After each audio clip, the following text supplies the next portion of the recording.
Hello friends, आम सभा पण्डित। Welcome back to this channel engineering dreams. आज हामी यो भिडियोमा के डिस्कसन गर्नेछौँ भन्दाखेरि पूर्वाञ्चल युनिभर्सिटीको अप्लाइड मेकानिक्स फर्स्ट स्ट्याटिक्सको सिलेबस चाहिँ यो भिडियोमा डिस्कस गर्नेछौँ है। सिलेबस भन्दाखेरि हाम्रो अप्लाइड मेकानिक्सको सिलेबस के भएछ भन्दाखेरि 1 वर्ष पहिला नै चेन्ज भइसकेको छ पूर्वाञ्चल युनिभर्सिटीको है। हाम्रो चाहिँ के थियो भन्दाखेरि यो वर्षभन्दा अघिल्लो वर्षमा चाहिँ के थियो 80 मार्क्सको भन्दाखेरि 1 वर्ष पहिला नै के भएछ सिलेबस चेन्ज भएछ भन्दाखेरि हाम्रो यो सिलेबस चेन्ज हुनुभन्दा अगाडि चाहिँ के थियो 80 मार्क्सको सोध्दै थियो। तर हाम्रो चाहिँ के भयो, अब चाहिँ सिलेबस चेन्ज गरेर जम्मा 60 मार्क्सको सोध्ने गरेछ है। हामीले चाहिँ के गर्नुपर्छ भन्दाखेरि कुनै सब्जेक्ट पढ्यो भने सिलेबस फलो गरेर पढ्छौँ र सिलेबस फलो गरेर पढ्यो भने अझ राम्रो हुन्छ। किनभने हाम्रो इक्जाम भीको कारणले हाम्रो के हुन्छ, कुन चेप्टरबाट कति मार्क्स सोध्छ, कतिवटा थ्योरी सोध्छ र कतिवटा न्युमेरिकल सोध्छ भनेर हामीलाई एकदमै मजाले थाहा हुन्छ। त्यही भएर हामी सिलेबस फलो गर्छौँ है।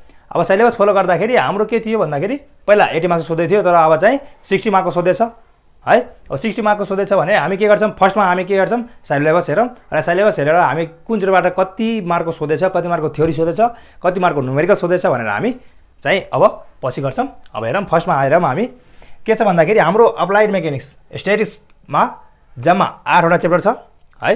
8वटा चेप्टर छ भने हाम्रो फर्स्ट चेप्टरमा के छ, इन्ट्रोडक्सन छ। इन्ट्रोडक्सनमा के छ 1.1 मा के छ भन्दाखेरि डिफिनिसन एन्ड स्कोप अफ मेकानिक्स है। अप्लाइड मेकानिक्सको डिफिनिसन र स्कोप अफ मेकानिक्स के छ। त्यसपछि इन्जिनियरिङ मेकानिक्स एन्ड स्ट्याटिक्स त्यसको बारेमा छ 1.1 मा। 1.2 मा के छ कन्सेप्ट्स अफ पार्टिकल, त्यसमा चाहिँ rigid body, deform body and fluid बडीजको बारेमा 1.2 मा छ।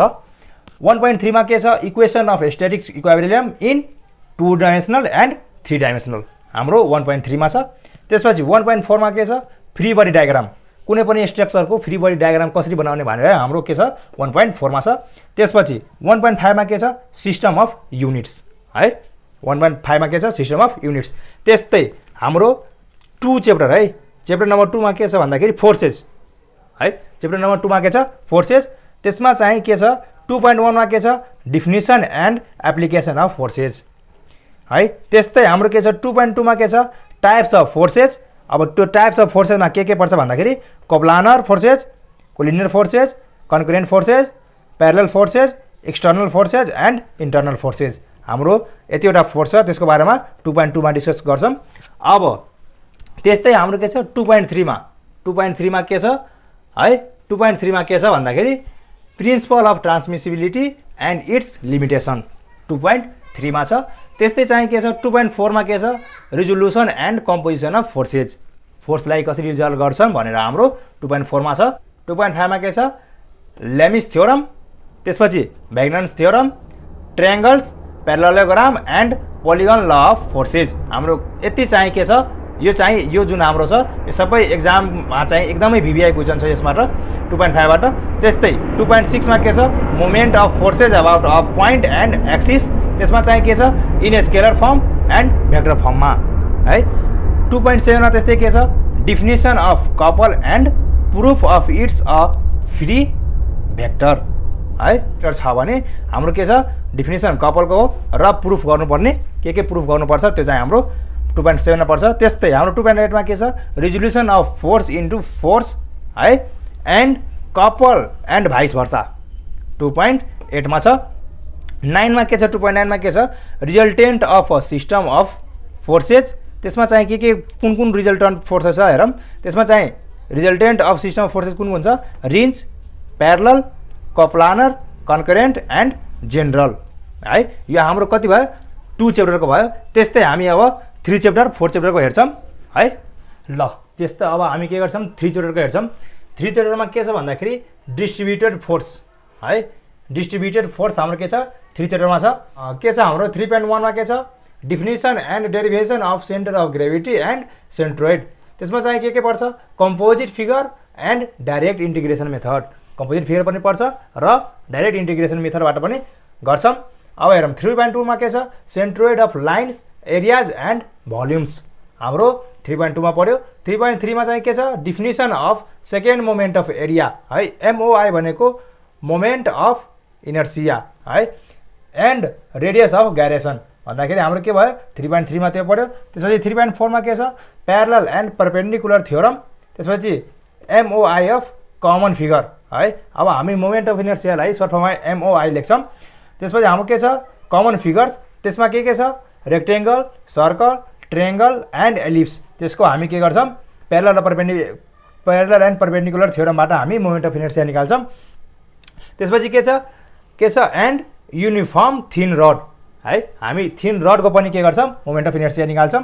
3.5 मा के छ MOI of build of section भन्दाखेरि बिल्ड अफ सेक्सनको के गर्छौँ एमओआई निकाल्छौँ। त्यसपछि फेरि के छ 3.6 मा के छ MOI by direct integration method है। डाइरेक्ट इन्टिग्रेसन मेथडबाट एमओआई कसरी निकाल्छौँ त्यो चाहिँ हाम्रो 3.6 मा छ है। यति हुँदा हाम्रो 3 च्याप्टर सक्यो। त्यसपछि हाम्रो के छ 4th च्याप्टर है। 4th च्याप्टरमा के पर्छ हाम्रो फ्रिक्सन पर्छ है। 4th च्याप्टरमा के पर्छ हाम्रो फ्रिक्सन पर्छ भन्दाखेरि 4.1 मा के पर्यो इन्ट्रोडक्सन है। हाम्रो 4.1 मा इन्ट्रोडक्सन। त्यसपछि 4.2 मा लज अफ ड्राई फ्रिक्सन है। त्यस्तै 4.3 मा के पर्यो static friction, coefficient of friction and angle friction हाम्रो 4.3 मा। त्यस्तै 4.4 मा के पर्यो condition of sliding and tipping है।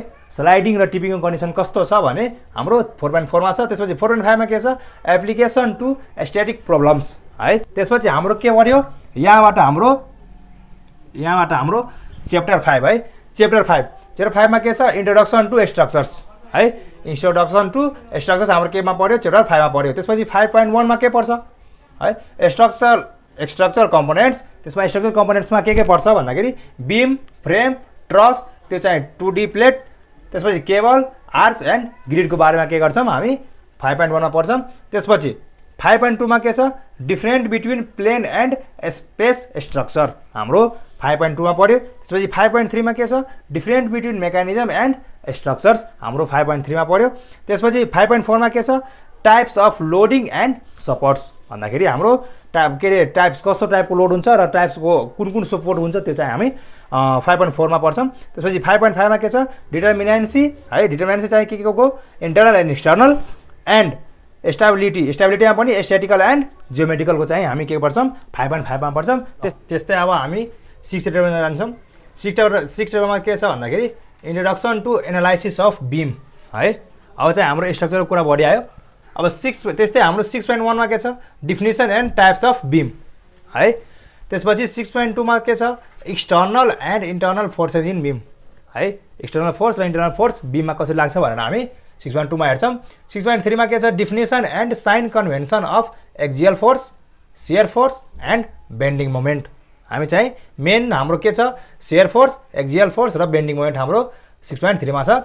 त्यसपछि 6.4 मा के छ relationship between load, shear force and bending moment हाम्रो के छ relationship between load, shear force and bending moment केमा छ 6.4 मा छ। त्यस्तै 6.5 मा के छ axial force, shear force and bending moment हाम्रो 6.5 मा छ। त्यसपछि हाम्रो 6.5 सम्म सकिसकेपछि हाम्रो 6 च्याप्टर सक्यो। त्यसपछि हाम्रो के छ च्याप्टर 7 मा चाहिँ के छ introduction to analysis of frame हाम्रो 6 मा के थियो बीमको बारेमा। अब चाहिँ फ्रेमको बारेमा है। फ्रेममा 6.7 मा के अरे 7.1 मा अब हेरौँ के छ definition and types of frame है। फ्रेमको डिफिनिसन र टाइप्स चाहिँ हाम्रो 7.1 मा छ।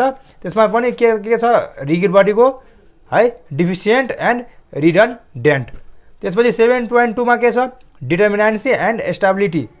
7.2 मा के छ डिटर्मिनेन्सी एन्ड स्टेबिलिटी। त्यसपछि 7.3 मा के छ axial force, shear force and bending moment र त्यसको हाम्रो शियर फोर्स है शियर फोर्स, एक्जियल फोर्स र बेन्डिङ मोमेन्टको के हुन्छ डायग्राम बनाउँछौँ 7.3 मा।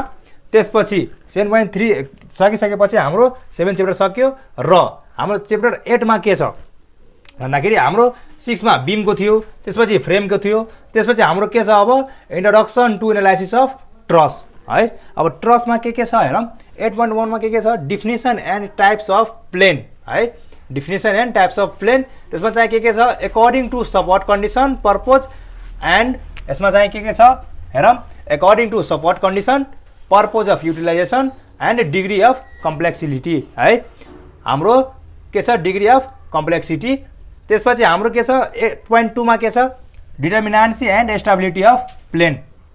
त्यस्तै हाम्रो 8.3 मा के छ एनालाइसिस अफ प्लेन ट्रस है। अब एनालाइसिस अफ प्लेन ट्रसमा के छ हेरौँ method of joints and method of section त्यसपछि हाम्रो लास्टमा के एउटा बाँच्यो 8.4 मा के बच्यो इन्ट्रोडक्सन अफ स्पेस ट्रस है इन्ट्रोडक्सन अफ स्पेस ट्रसको बारेमा हाम्रो 8.4 मा छ यस्तै गरी हाम्रो के भयो 8 लेसनसम्म हाम्रो सिलेबस सक्यो र सिलेबस सकिसकेपछि हाम्रो टपिक र सब टपिक सकिसकेपछि हाम्रो के हुन्छ अब हेरौँ हामी त टपिक सबै सकाइसक्यौँ 8 च्याप्टरसम्म सकाइसक्यौँ त्यसपछि हामी के गर्छौँ अब हेरौँ त्यसपछि हाम्रो कुन च्याप्टरबाट कति मार्क्सको सोध्छ कुनबाट थ्योरी सोध्छ र कुनबाट न्युमेरिकल सोध्छ भने हामी अब हेर्छौँ अब हेरौँ हाम्रो यहाँ के भयो च्याप्टर यहाँ मार्क्स र हाम्रो यहाँ रिमार्क्समा के छ हेरौँ च्याप्टर हाम्रो 1 बाट 4 बाट र 5 बाट च्याप्टर 1 4 एन्ड 5 बाट हाम्रो जम्मा 10 मार्कको सोध्छ 10 मार्कमा पनि हाम्रो के हुन्छ एउटा के रे अब थ्योरी कति मार्क्सको थ्योरी हुन्छ थ्योरी र न्युमेरिकल गरी हाम्रो 1 4 5 बाट 10 मार्कको सोध्छ थ्योरी प्लस न्युमेरिकल त्यसपछि हाम्रो च्याप्टर 2 बाट च्याप्टर 2 बाट हाम्रो पनि त्यसमा पनि के हुन्छ 10 मार्कको सोध्छ 10 मार्कको सोद्धाखेरि त्यसमा पनि थ्योरी प्लस न्युमेरिकल हुन्छ अब हेरौँ च्याप्टर 3 मा च्याप्टर 3 बाट पनि 10 मार्क्सको सोध्छ त्यसबाट पनि थ्योरी प्लस न्युमेरिकल त्यस्तै च्याप्टर 6 बाट पनि 10 मार्क्सको 10 मार्क्सको सोध्यो भने हाम्रो त्यसमा पनि थ्योरी प्लस न्युमेरिकल गरेर सोध्छ त्यसपछि च्याप्टर 7 मा के छ 10 मार्कको त्यसमा पनि र त्यसमा मात्र के सोध्छ न्युमेरिकल सोध्छ है च्याप्टर 7 बाट च्याप्टर 7 मा हाम्रो के छ इन्ट्रोडक्सन टु एनालाइसिस अफ फ्रेमबाट हाम्रो कति सोध्छ भन्दाखेरि न्युमेरिकल मात्र सोध्छ त्यो पनि 10 मार्क्सको है अब हेरौँ च्याप्टर 8 बाट पनि हाम्रो 10 मार्क्सको सोध्छ त्यसमा पनि थ्योरी प्लस न्युमेरिकल सोध्छ भन्दाखेरि हाम्रो टोटल गरी हाम्रो 60 मार्कको सोध्छ है 60 मार्कको सोद्धाखेरि हाम्रो थ्योरी प्लस न्युमेरिकल सोध्छ भन्दाखेरि यस्तै हामी सर्लक्कै हेऱ्यौँ भने हाम्रो न्युमेरिकल चाहिँ अलि बढी सोधिन्छ है न्युमेरिकल हामी राम्रोसँग गर्न सक्यौँ भने हामीले मजाले पास पनि हुन्छौँ र मजाले हाम्रो मार्क्स पनि उठ्छ है यस्तै गरी हाम्रो के भयो च्याप्टरबाट पनि सिलेबस पनि भइसक्यो कुन च्याप्टरबाट कुन टपिक र कुन सब टपिक छ त्यो पनि हेऱ्यौँ त्यसपछि हामी कुन च्याप्टरबाट कति मार्क्स सोध्छ र थ्योरी कति सोध्छ र न्युमेरिकल सोध्छ त्यो पनि हेऱ्यौँ है भन्दाखेरि यो हाम्रो अप्लाइड मेकानिक्सको भयो यस्तै हामी के गर्छौँ यो भिडियोको डिस्क्रिप्सनमा मैले चाहिँ सबै सब्जेक्टको चाहिँ म्याक्रो सिलेबस हालिदिन्छु हजुरहरूले हेर्नुहोस् है अब चाहिँ हामी के गर्छौँ आज हाम्रो सिलेबसको इन्ट्रोडक्सन थियो त्यसपछि हामी के गर्छौँ अब सबै अब कोर्सतिर लाग्छौँ भन्दाखेरि अब हामी सुरुदेखि नै के गर्छौँ भन्दाखेरि हाम्रो च्याप्टर 1 मा के थियो इन्ट्रोडक्सन अफ अप्लाइड मेकानिक्स भन्दाखेरि हामी त्यहाँबाट के गर्छौँ सुरु गर्छौँ ल त अब हाम्रो यो भिडियोमा यति नै अब अर्को भिडियोमा हामी इन्ट्रोडक्सन अफ अप्लाइड मेकानिक्समा भेट्नेछौँ है त